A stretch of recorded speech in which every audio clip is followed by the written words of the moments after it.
There are days when my mind feels like a restless ocean, waves of thoughts crashing one after another. From the moment I open my eyes, my head begins its endless chatter. Did I say the wrong thing yesterday? What if tomorrow doesn't go as planned? Why can't I be calm like everyone else?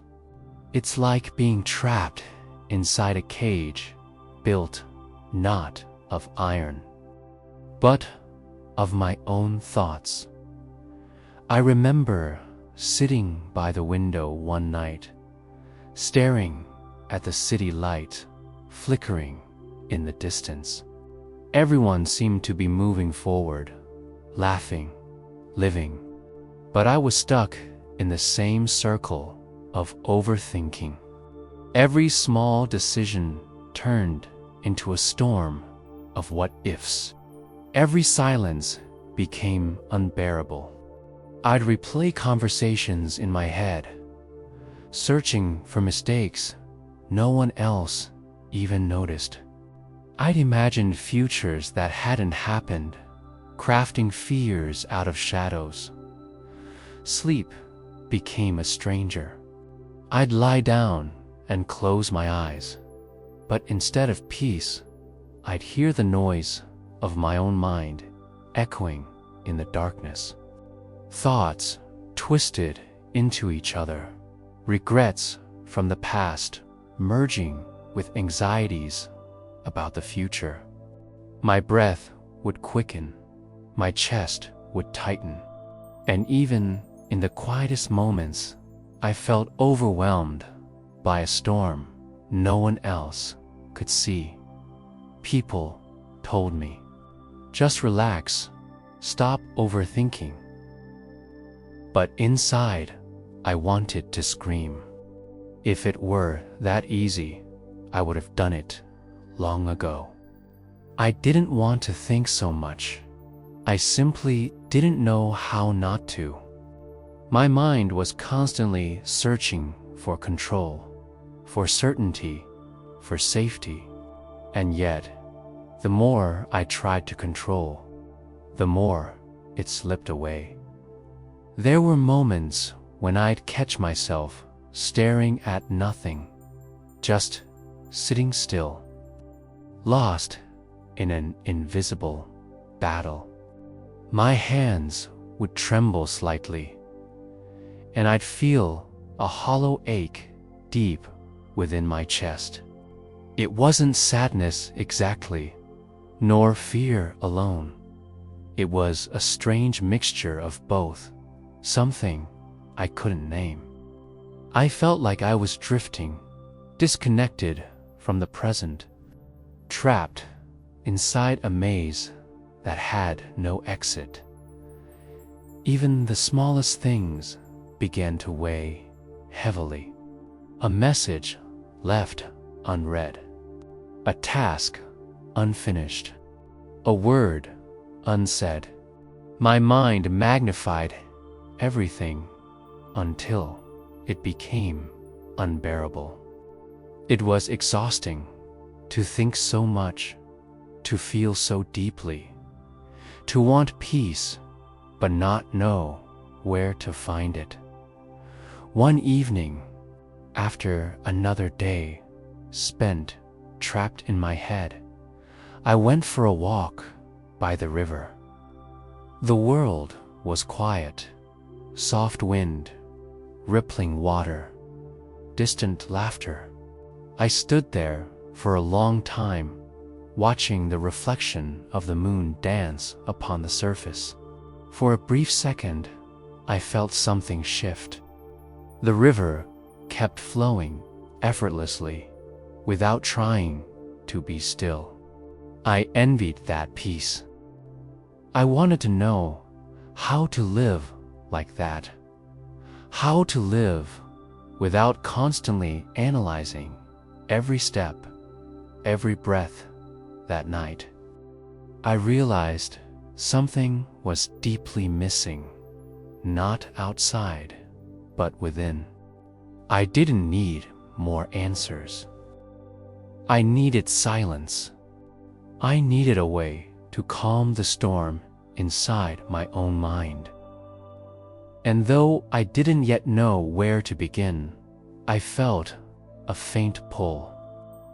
A quiet voice whispering somewhere deep within me, maybe it's time to let go. The next morning, I woke up with a strange heaviness, the kind that comes after too many sleepless nights and too much thinking. My mind still buzzed, but somewhere beneath the noise, there was a quiet urge. It was faint, like a whisper I could barely hear. Go. Find peace. I didn't know what that meant or where it would take me, but I felt a pull towards something. Or maybe someone.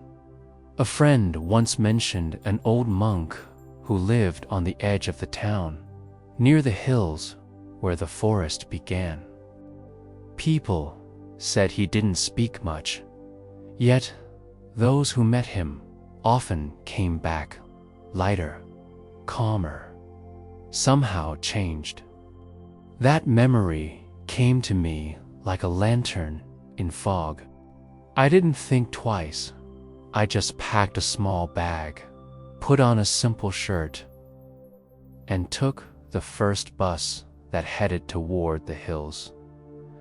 The road wound through silence.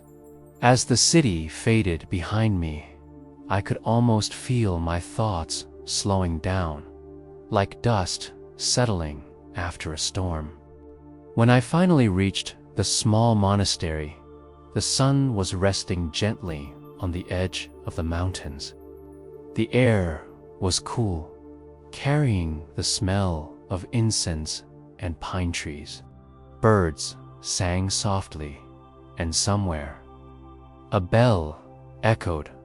I found the monk sitting under a Bodhi tree, sweeping fallen leaves into a neat circle.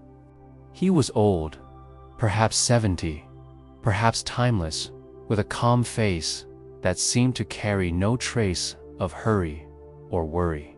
I stood there for a moment, unsure how to approach him. But before I could speak, he looked up and smiled, as if he had been waiting for me. Without a word, he gestured for me to sit beside him. The silence between us was strange, not heavy, not awkward, but for the first time in a long while, I didn't feel the need to fill it with words. Still, after a few moments, the weight inside me began to surface. And I finally spoke. "Master," I said softly, "my mind never stops thinking. Even when I try to rest, it keeps spinning about things that happened, things that might happen. I can't control it. I just want peace. How do I stop overthinking?" The monk kept sweeping for a while, his movements slow and deliberate. Then he said, almost as if speaking to the wind, "You wish to stop the waves by pushing against them. But tell me, what happens when you fight the river?" I frowned, unsure what to say. "It only pushes back harder," I murmured. He nodded. "The river doesn't stop because you resist it. It flows whether you want it to or not. The mind is the same. You suffer because you want it to be still, yet it was never meant to be still by force. Thoughts come and go, like clouds across the sky.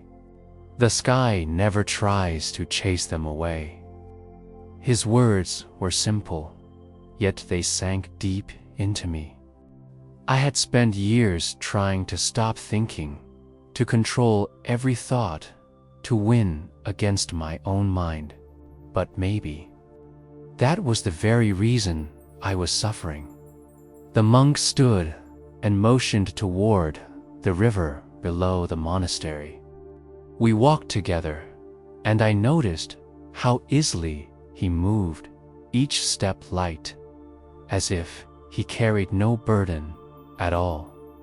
When we reached the riverbank, he picked up a small stone and threw it into the water. Ripples spread in perfect circles, fading slowly into stillness. "Look," he said, "when a thought arises, it is like this stone. It disturbs the surface for a moment. But if you don't throw another stone, if you don't cling to the ripples, the water becomes clear again on its own." I watched the river flow and felt a quiet ache inside. "But how do I stop throwing the stones?" I asked. The monk smiled faintly. "You stop throwing when you realize you don't need to." I listened to the soft sound of the current, to the wind brushing through the bamboo leaves. My thoughts were still there, whispering, questioning, pulling, but they seemed smaller, somehow less powerful. Before I left, the monk handed me a small cup of tea. "Don't rush to understand," he said. "Just observe. The mind is not your enemy. Sit with it. Watch it.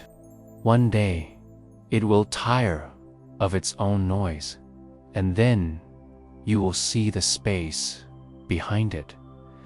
That space is peace." As I walked back down the path, I could still hear his words echoing in my heart. The forest around me felt alive, breathing, aware. For the first time, I wasn't running away from my thoughts. I was simply walking with them, quietly.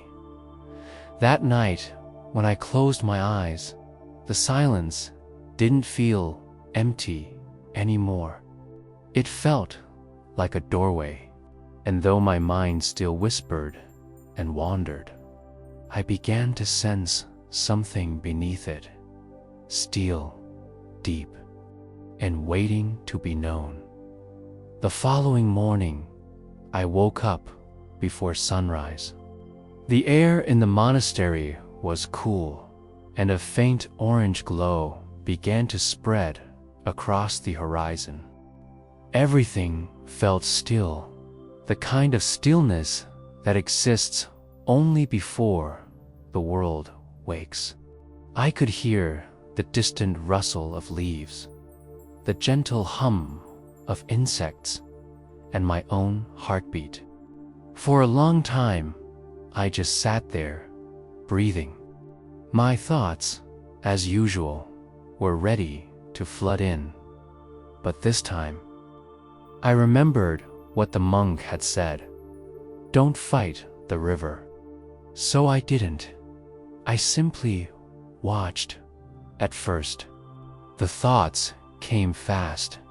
Images of my unfinished work, worries about the future, old memories replaying themselves like broken film reels.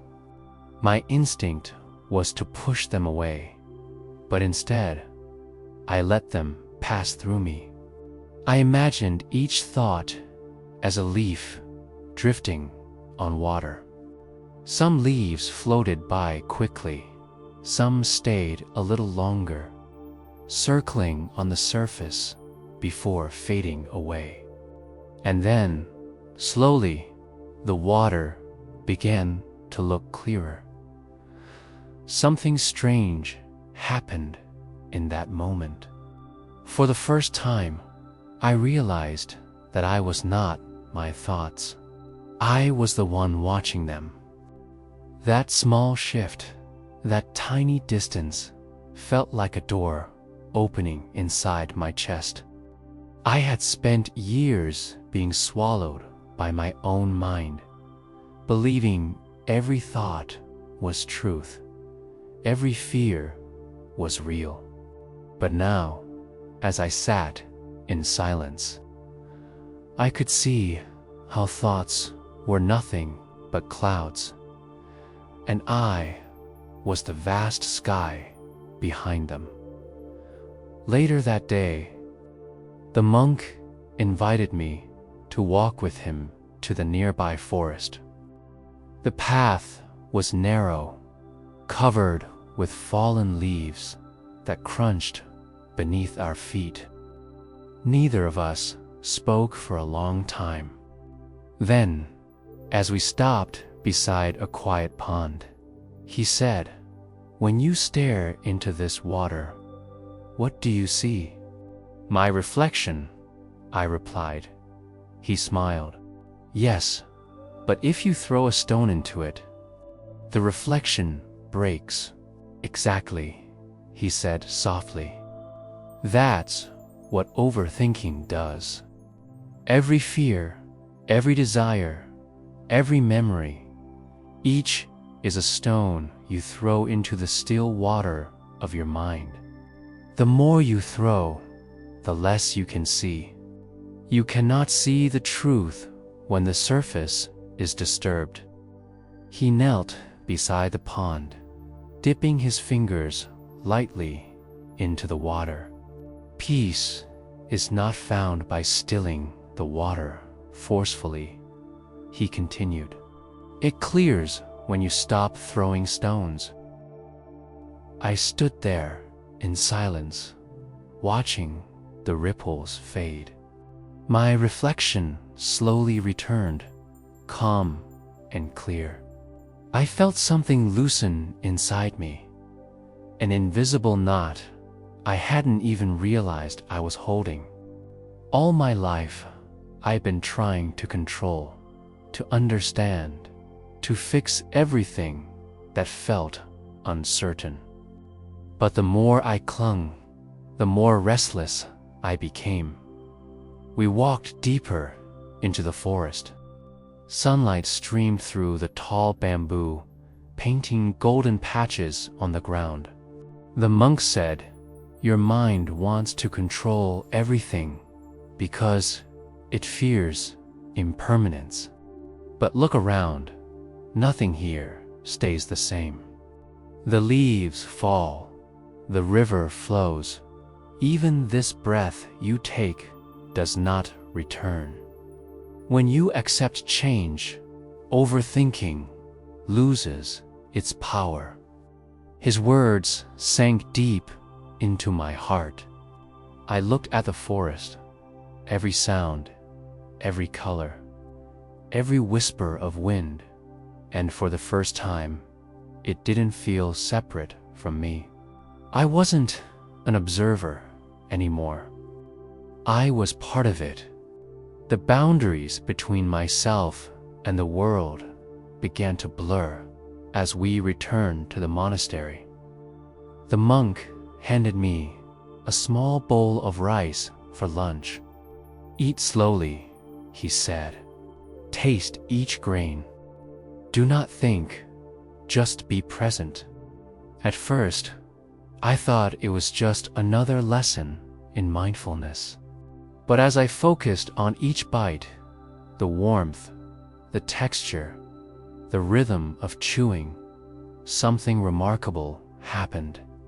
My thoughts quieted naturally, not because I forced them to stop, but because I was here, fully in the moment. That night, I sat alone beneath the Bodhi tree.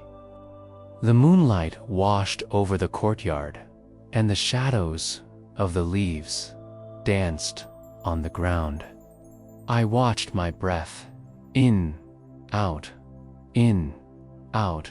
and realized how much of my life I had missed by living inside my mind.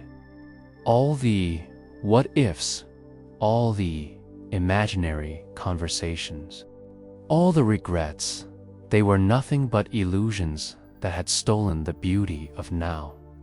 Suddenly, a deep understanding arose within me, not as a thought, but as a feeling. The peace I'd been searching for wasn't something to be found. It was something that had always been here, hidden beneath the noise. My overthinking wasn't an enemy. It was a symptom of forgetting my own stillness. I understood, finally, what the monk meant when he said, "You stop throwing when you realize you don't need to." It wasn't about suppressing thoughts. It was about trusting life enough to let them come and go. Tears filled my eyes, not from sadness, but from relief. The chains I'd built with my own thoughts were beginning to dissolve. In that moment, I felt like the river I had watched earlier, flowing. Effortless, unburdened, the wind passed through the trees, and I closed my eyes. There was no war inside me anymore. No need to win against myself. The thoughts still came, but they were soft, harmless, like distant echoes. And beneath them, I felt something eternal.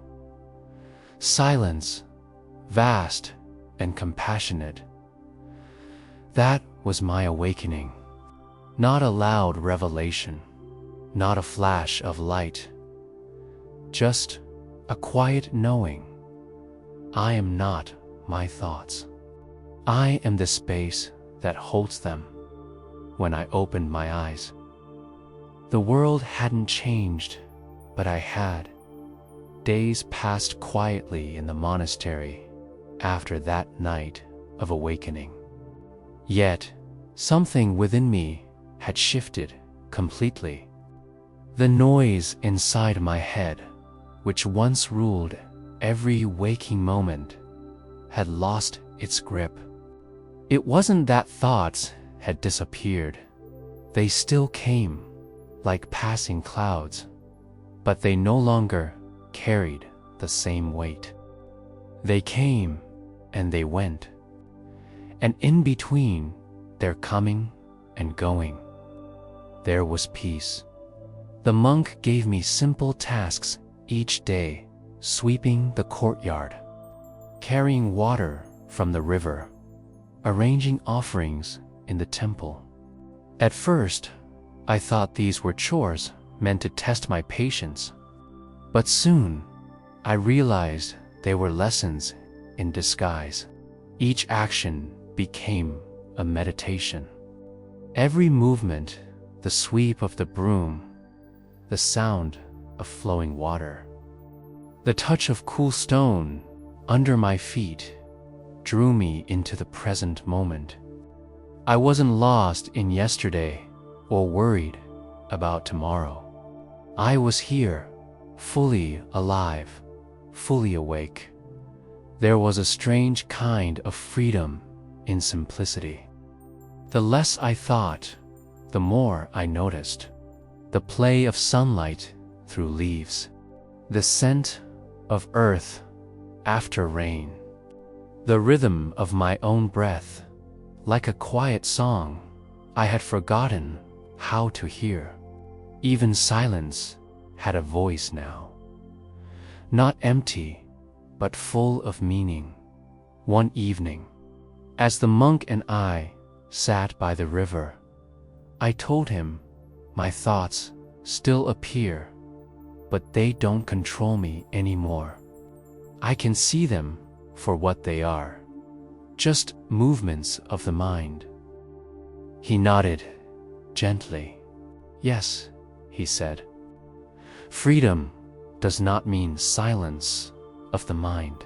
It means silence within the mind. A mind that flows freely is not bound by its own creations. I thought about his words as I watched the river glimmer under the setting sun. The surface rippled softly, catching light and shadow. I realized that life itself was like that river, always moving, always changing. There was no need to stop it, no need to fight it. All I had to do was float, trust the current, and let it carry me where it wished. That night, I sat alone beneath the Bodhi tree again. The wind was cool, and the stars shimmered like distant lanterns. I closed my eyes and listened, not just to the sounds around me, but to the quiet within. My breath was slow and steady. Thoughts appeared, but they dissolved quickly. Like ink fading in water, I began to see that overthinking had never been the real problem. The problem was attachment, my endless need to hold on to control, to define everything with certainty. I wanted life to follow my expectations, my timing, my logic. But life, I now understood, had its own rhythm, gentle, mysterious, and perfectly balanced. When I finally surrendered, truly surrendered, something opened inside me. It wasn't resignation, it was release. I felt as if I had been holding a heavy stone for years, clenching it so tightly that my hands had forgotten how to let go. And then, slowly, I opened my palms and dropped it. The lightness that followed was indescribable.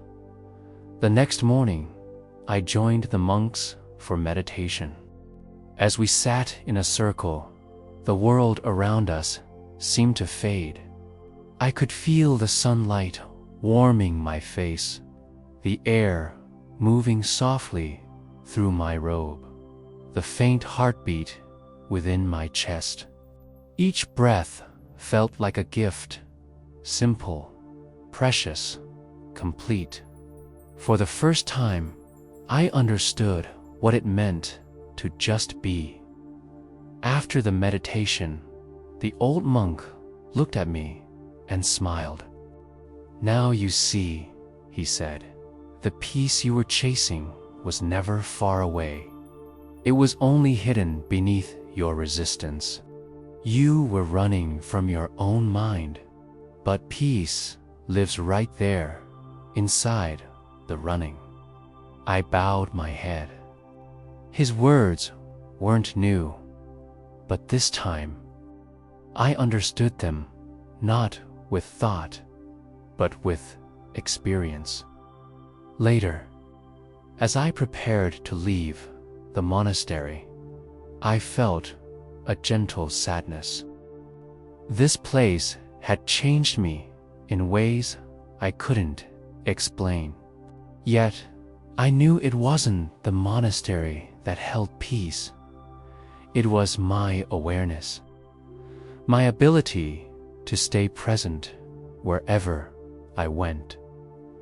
Before I departed, the monk handed me a small wooden bead.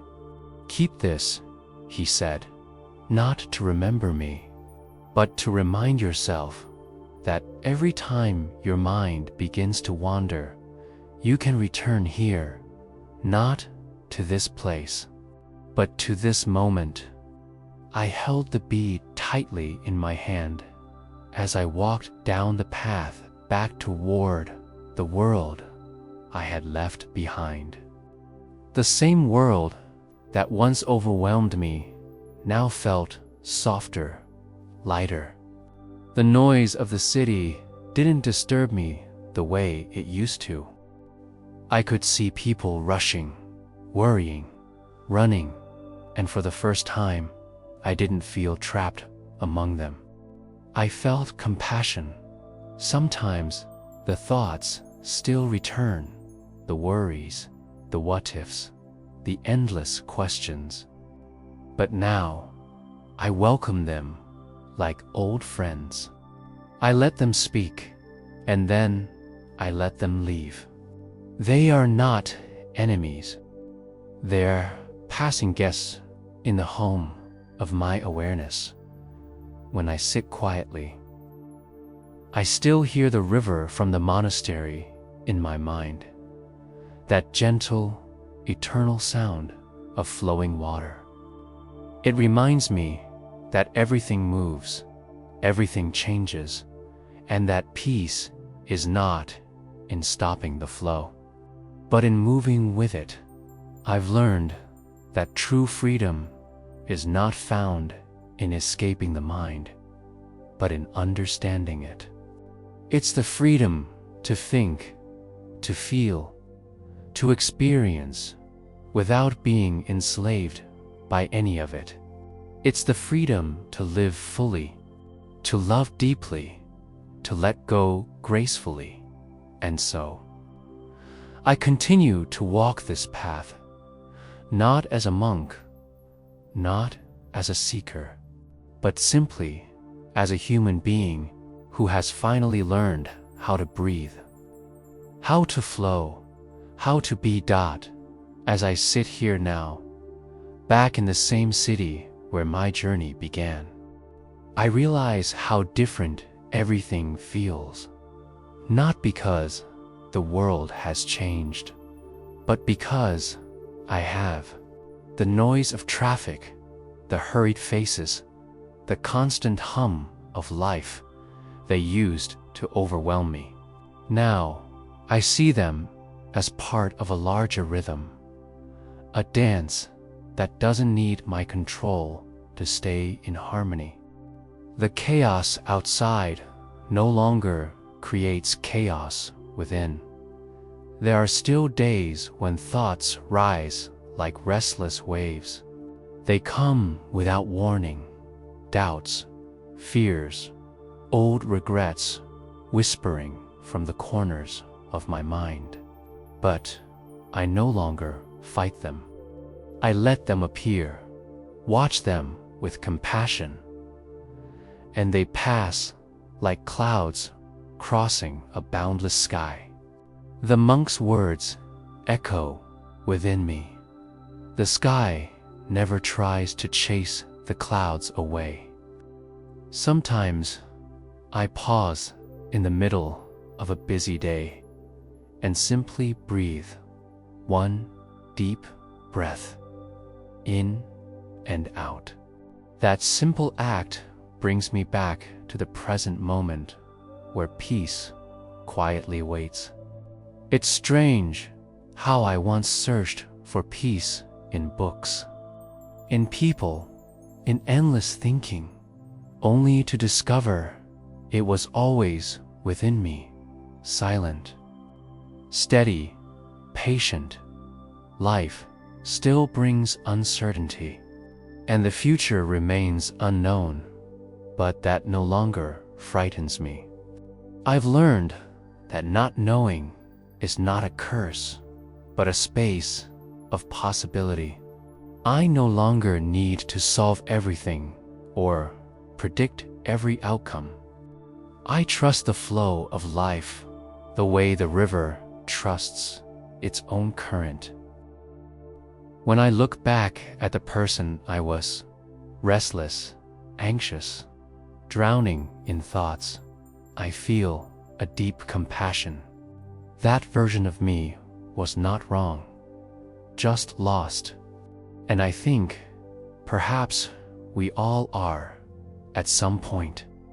We all long for control, for answers, for security. But real freedom begins when we stop running, stop resisting, and start listening to the stillness beneath the noise. The teachings of the monk stay with me in everything I do. When I wash my hands, I feel the cool water. When I walk, I notice the rhythm of my steps. When I speak, I listen to the silence between words. Every small moment becomes a doorway into awareness, and through that awareness, peace unfolds naturally. If there is one truth my journey has taught me, it is this: peace is not found when the mind becomes empty. It is found when the heart becomes open. To let go does not mean to abandon life, but to embrace it fully without fear. To let go is to trust, to breathe, to allow things to be as they are. Now, when I close my eyes at night, I no longer battle my thoughts. I listen to them, thank them, and let them rest. The mind, like a child, grows calm when it feels seen and accepted. And in that acceptance, a deep, wordless silence rises. Not the silence of absence, but the silence of presence. As the day fades, and I sit quietly by my window, watching the last light disappear into the horizon, I whisper to myself, "Let go, be free." Those 4 words hold everything the monk ever taught me, everything I needed to know. Because peace isn't somewhere far away. It's right here, in this breath, in this moment, in this stillness between 2 thoughts. All it ever asked of me was to stop chasing and simply be. And so, I breathe again, softly, deeply, and the world feels gentle, whole, and perfectly enough.